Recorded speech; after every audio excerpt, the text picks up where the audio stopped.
Hi guys, this is Abhi from Gokce DB. In this video, we are going to learn how to extract data from a web table in Selenium using Python. Let's start by looking at the test scenario. On mozilla.org, I want to go to this specific URL and read the items sold in August 2016 table.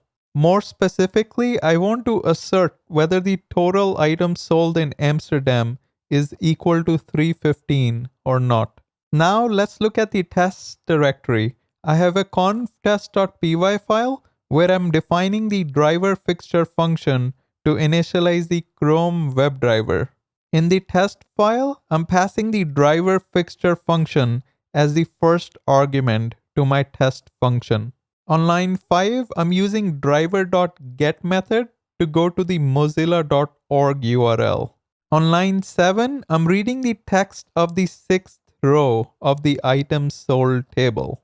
Line 12, I'm splitting the table row with the space delimiter and looping through the individual items. Within the for loop, if the item is of the type int, I add it to the total variable, else I ignore the item. Finally, on line 19, I'm asserting whether the total is equal to 315 or not. Now let's run this program to see how the output looks like. As you can see, since the total came out to 315, our test passed. Let's see what happens if I change the total to 320 and rerun the program. This time our test failed as expected.